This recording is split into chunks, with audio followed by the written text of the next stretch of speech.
All right, today we're going to show you how to finish your still life project. So you are going to go to the folder in the P drive called Still Life. So you will open the P drive, you will go to your folder, and you will open the folder called Still Life. You're going to go through your still lives. You're going to pick two of the best ones and you're going to refinish them. All right, so after you have your images chosen, you are going to launch and open the raw file. Okay, the raw file has all of the information in it, and it is the best quality image. And so we're going to start with that image first, and we're going to make some adjustments to the image. Now you're going to notice on your directions worksheet that the first thing you're going to start with is temperature. So I've launched the raw file. All you have to do is click on that image that is the raw file, and it will automatically open in Photoshop as long as you have Photoshop open through Citrix. Okay, so you have to have your Photoshop open first, and then you launch the image and it will automatically open in Photoshop. You're gonna pull up here the raw processor, and we'll be starting off with temperature first. So you'll notice here that you can make your image very blue, you can make it very warm. So I want you to move this a little bit around, but make sure that you do not overdo it. Okay, you can either make it slightly cooler or slightly warmer, whatever you prefer. So I think I'm going to go at about more of a neutral tone right about there. Okay, now the next thing is tint. So if I'm staying at a neutral tint, I'm not going to want to go pink. I'm not going to want to go green. So I'm just going to stay right about there. Now we're going to come down to exposure. Yeah, your exposure, if you move it to the left, will get darker. If you move it to the right, it'll go brighter. So if we double click on it, it puts it back on the original setting. And I think the exposure is fine. We're going to come over here to recovery and see if there's anything we need to recover. And I don't believe we do. So if you double click on the little arrow, it puts it back to what you had it originally set to when you opened it. So now we're going to check the fill light to see if we want to lighten anything in this. Maybe a little bit of fill light, maybe at about 11. And then we can intensify the blacks by moving this to the right. Maybe a little bit blacker, just a 7. And then we can adjust the brightness, either make it darker or lighter. Yeah, maybe a slightly lighter. We can adjust the contrast. Maybe a little more contrast. And now we're going to come down here to clarity, and we want to sharpen that. So if I crop into my image by going Control+, all right, we can check the clarity on this. We move it all the way to the right. We'll notice that the bottle starts to get very sharp. If I move it all the way to the left, it's very soft.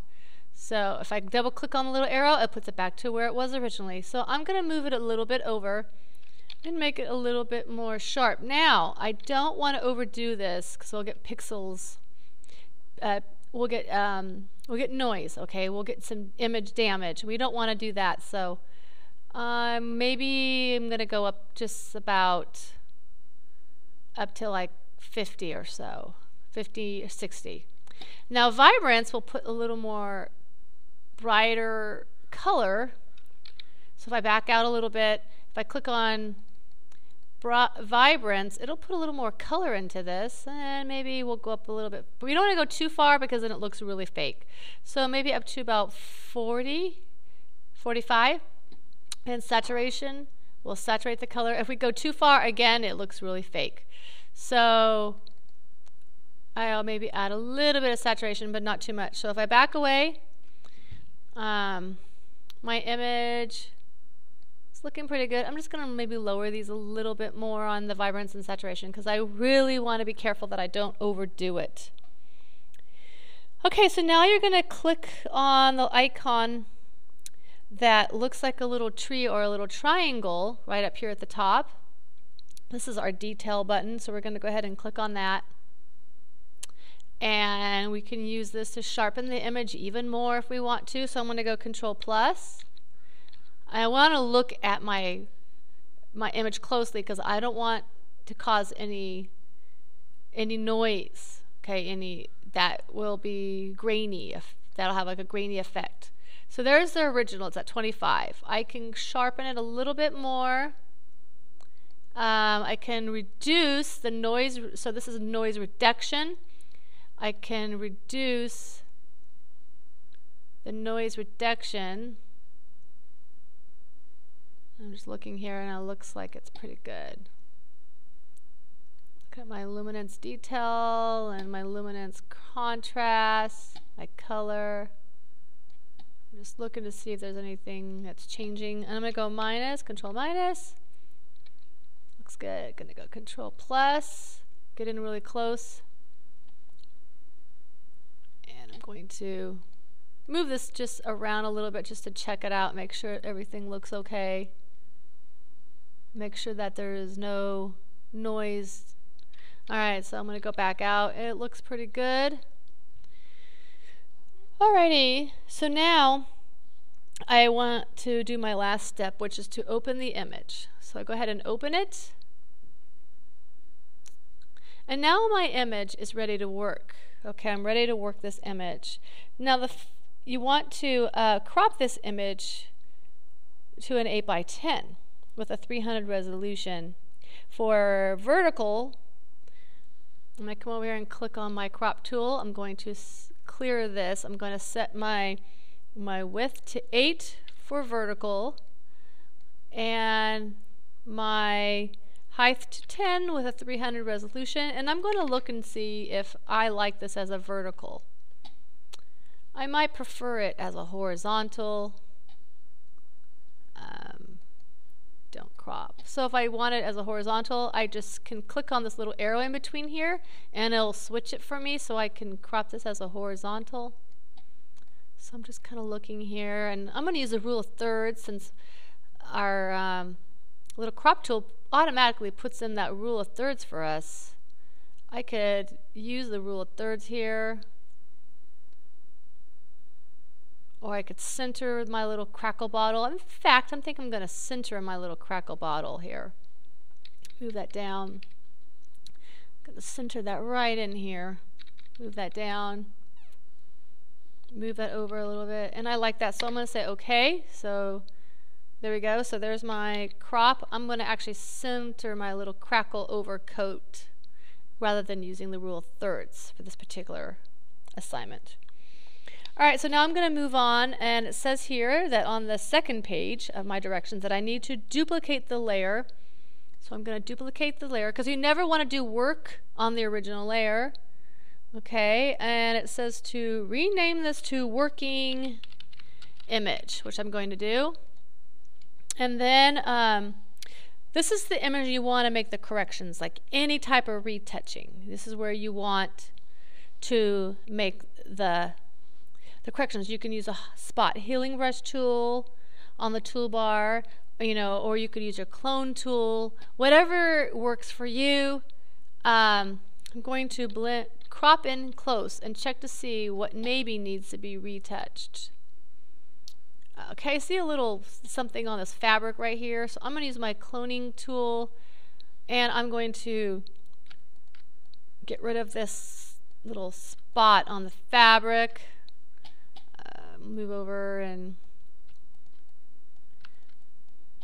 okay. Now I might want to retouch some of the wrinkles, but I'm going to use a filter tool which is going to blur out my background, so I might not need to. It just depends. I think I might want to get rid of some of these really noticeable wrinkles that are really standing out, so I just clone what's next to it by clicking down the Alt, left click, release, and then left click, and it'll put a little plus there and it'll clone whatever is in the plus.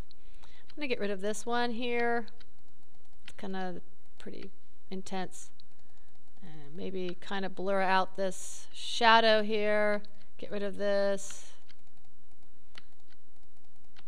You see, I keep clicking Alt and I keep alternating what I'm cloning. You want to keep changing what you clone so that you don't get the same clone.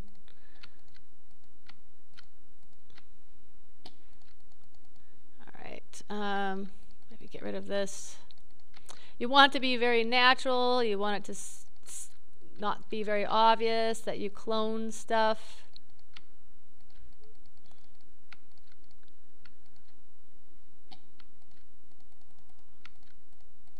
So I did a lot of work. So if we go back in the history and look at that, so yeah, you can see I've done a lot here to clone it. So if I turn off the file, there you go. So there is the original background image, and now if I turn back on my working image, we can see some of the areas that were cloned and repaired. I'm not going to worry about this background up here because that's going to be blurred out later on. All right, so now I want to check to see if my working image, if I've cloned enough of the wrinkles out. So I'm going to duplicate my working image layer. I'm going to call it blur effect. And I'm going to show you two different types of blur effect techniques, okay? I'm going to show you Gaussian blur first. So if you come up here to filter, blur, Gaussian blur, it's going to ask you to set this to a radius of 40. All right, don't worry about it being super blurry. It's supposed to be, okay? All right. Now adjust the opacity to 40%. This is on the layer dialog box, so I'm going to move this down to 40%. And I'm going to look at that. So that the fabric is soft in the background, but the wrinkles are not noticeable. Woo, okay.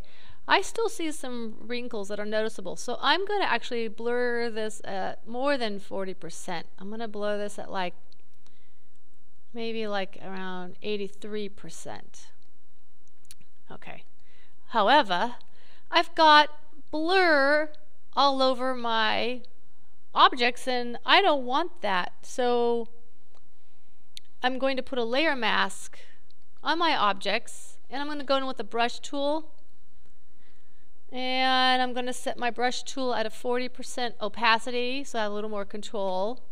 Nice soft brush. Okay. And I'm going to remove the soft focus off of my objects. So I want my objects to be really sharp. Be very careful around the edge. You want to make sure that you don't take the soft focus off the background. You want to keep the background really soft. Okay. And I'm going in and so now my crackle bottle is becoming sharp.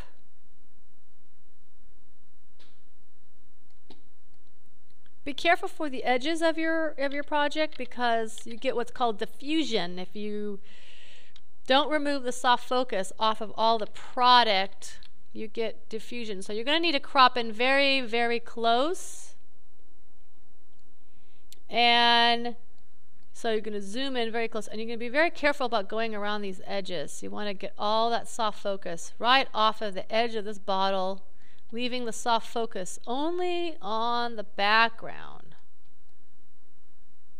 the fabric.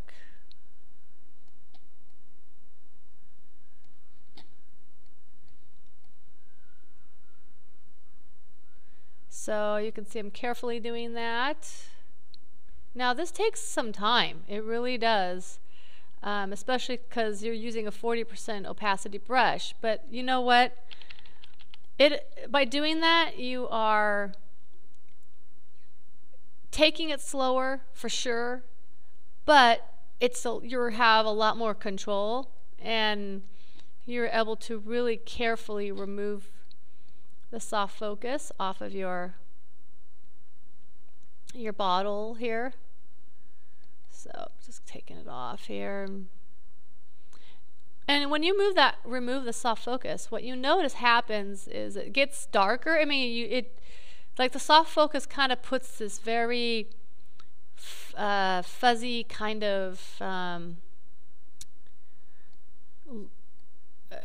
darker layer over it. And when you're removing it, it becomes much more sharper. So if we back away now, we see that crackle bottle is looking pretty sharp. But we need to remove it off of these bottles as well. So all the objects. Now, because these are a little bit further off in the distance, maybe we can move this up to about 50, maybe a 50% brush. We can be a little more aggressive on this because these objects in the background, they were originally out of focus because we did, when the photo was originally taken, this black crackle was the one that was sharp. And then the other nail polishes were in the background and they were out of focus. So they're going to be a little softer anyway because they are already out of focus because we use depth of field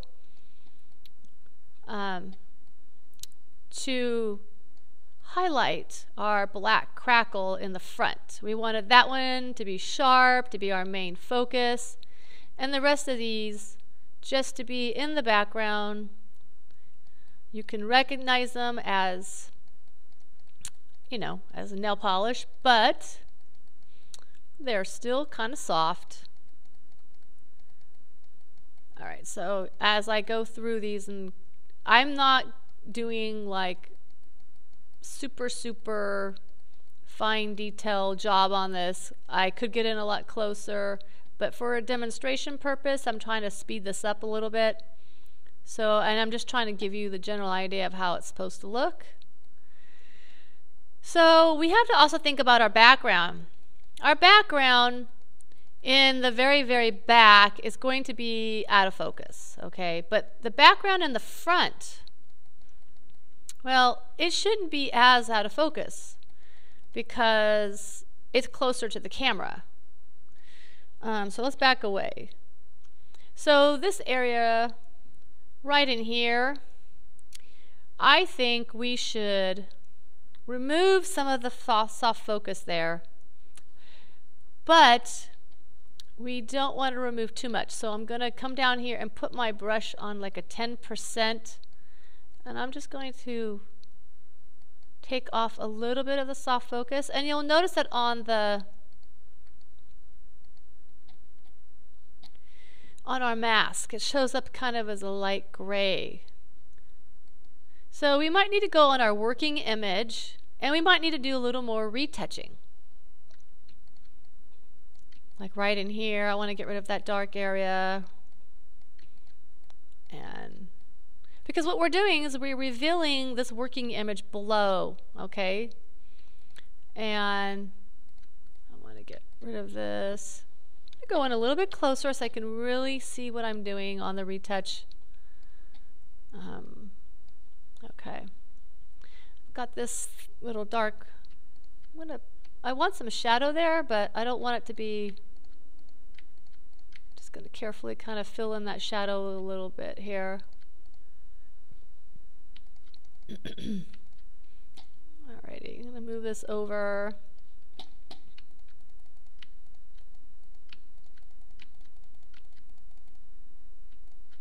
I'm going to back out and look at this. I'm going to move this, take this out. Okay, so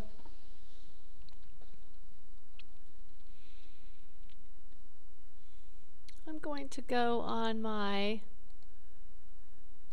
working image and get rid of some of these wrinkles on the very back of the fabric. I see a couple areas that need just a little bit of removal of wrinkles. And I like to check it with my blur effect in place because it lets me see how accurate I'm retouching. Okay, That looks pretty good. I got a little bit of shadow here, a little shadow here, a little bit of shadow here from the bottles. Okay, so this is the Gaussian blur. Okay, now there's another way to do this, and that is to do what's called a surface blur. So if we duplicate this layer,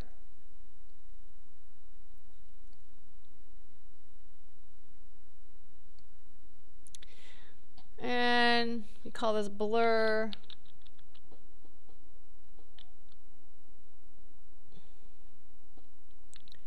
option 2. This is called this is the surface blur.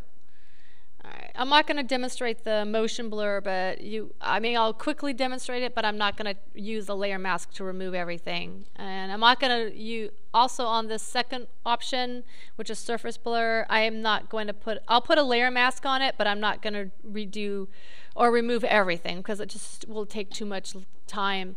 So I'm going to come over here to filter, blur, surface blur, and with surface blur, you have radius and threshold to think about. So I'm going to move my radius and then my threshold.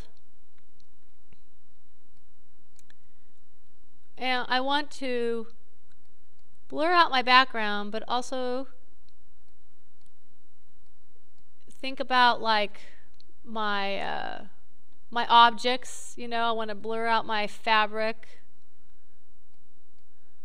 Now, what's really interesting about surface blur is that it blurs with more contrast, and I think that this kind of blur works better when you've got lots of folds in the fabric and you've got more contrast in your folds. I'm going to put my threshold a little bit lower. It gives it more contrast, maybe right about there. So now if I put a layer mask on this, just letting it think here, I don't have to remove as much of the blur off my objects because those objects have a lot of color and they will, because of the contrast, they will stay sharper, okay? So even though I'm going in and removing the surface blur off my objects, they are staying much sharper. If I take the surface blur off of this little jar here, the blue jar here, you can see here. Now that is a little bit out of focus just because that one is out of focus because of depth of field. So I highly recommend when you are working with a background that has folds or very contrast objects like these very bright nail polish jars, they will contrast with the white, that you use a surface blur, that will work a lot better and you won't have to do as much work. So if I turn off option 2 and I turn back on option 1, which is the Gaussian blur, you'll see here that there's not as much contrast, okay? So if I turn off the option 1 and turn back on option 2, you'll see more contrast in the blur and the objects are a lot sharper. Alright, so now I'm going to show you the motion blur. I'm going to duplicate the layer, call it motion blur, say OK, and I'm going to come up here to filter, blur, motion blur, and I'm going to blur it. Okay, and it depends on the angle of your blur. You can go up and down, you can go sideways, and it basically will blur everything in a direction, and depends on the power or how much, you know. That could be kind of cool for like a sporting thing, or if you wanted to add a little bit of a blur off of an object. So if I say OK and add a mask to that, I could start to take it off. So if you look at the bottle, it looks kind of interesting because you got like this little blur off the edge of the bottle. If I crop in really close, you can look at that. Okay, but you got to be careful because I accidentally took some of the blur off of this edge here, and I want that blur back in. So I'm going to come over here and put that put that blur back in again, okay? All right, and then I'm going to come over here and take it off, you know, probably at like about a,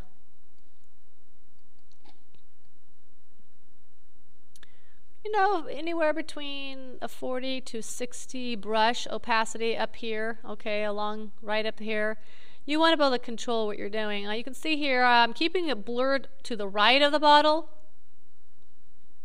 just to the right of the bottle, okay, not to the left side. I'm going to remove it on the left side.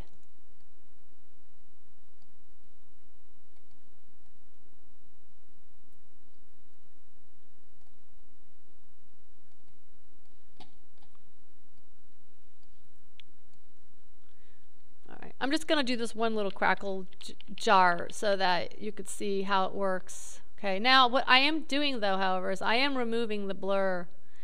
And I'm going to want to put that back because I now see the fabric. So I do think I want to put that back because I don't want to see the fabric at all there. So a little bit of the edge on the left will have a blur effect. But I'll take it off right here and completely take it off here. Right on the jar. Exactly on the jar, only on the jar. And then I'm going to take it off of here a little bit so I could see the edge of that bottle. Oh, I could blur out that, you know, label if I wanted to, so there was no label here.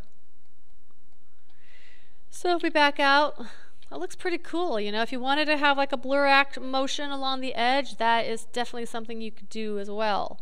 So those are the different types of blurring that you can do, and we're going to want to do that because we do not want to see wrinkles in the fabric.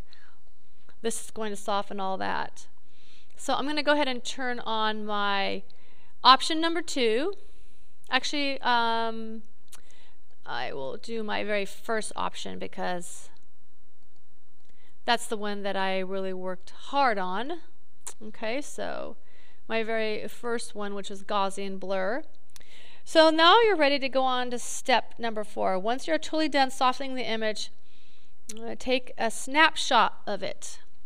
I'm going to click over here on my little snapshot, my little camera symbol. All right, and that shows up right up here on my history dialog box. There's my little snapshot, okay?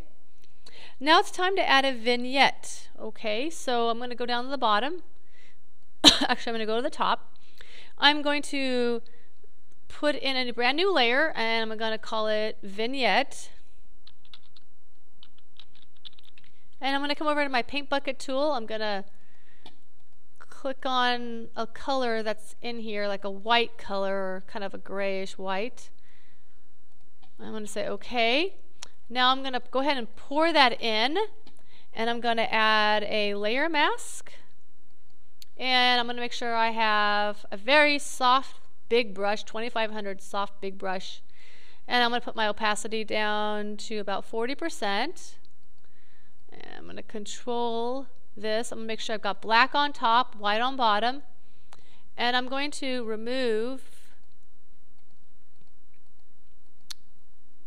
the vignette from the center of my project, leaving a very round circle, a very round black circle on my vignette.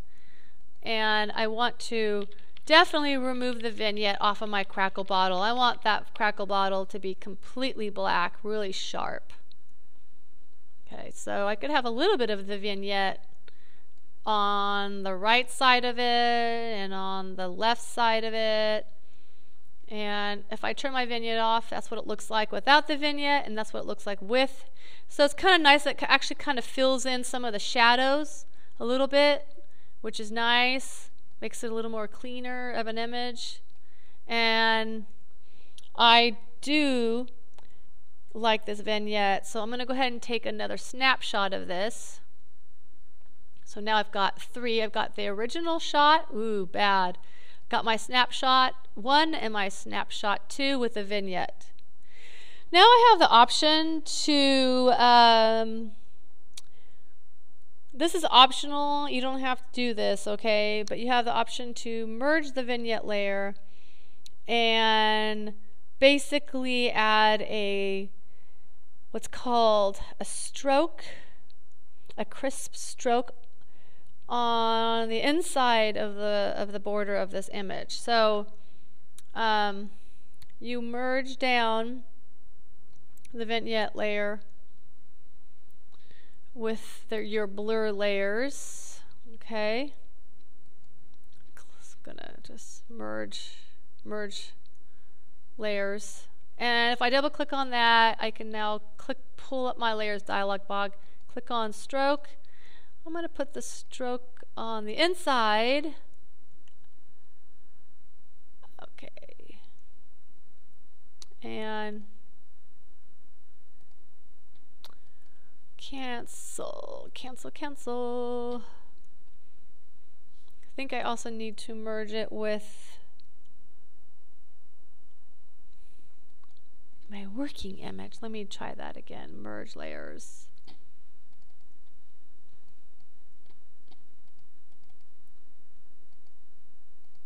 Okay, yeah. I also need to merge it with my working layers, okay? I'm going to do a stroke color of, let's say, blue or black. Okay, and I'm going to do it on the inside. Make sure I click on the inside and then add a little stroke. I say okay. And if I like that, I can take a little snapshot of that. All right, so now on my history, I've got 3 versions of this. I'm going to save snapshot 2. I'm going to come over to File, Save As, and I'm going to save my image with the vignette. I'm just going to call it my name _ still life 1. Okay.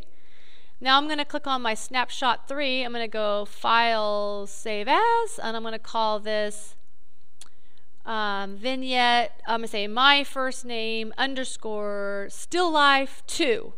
Okay, and I'll save 2 different versions because it's better to save your images that have not been merged. Okay, you don't want to save this version with the stroke because your layers have been merged, and so if you wanted to go back in and work on this image, you would not be able to. Okay, so it's best to save multiple versions, one with just the vignette and then one with just the stroke, and that is it.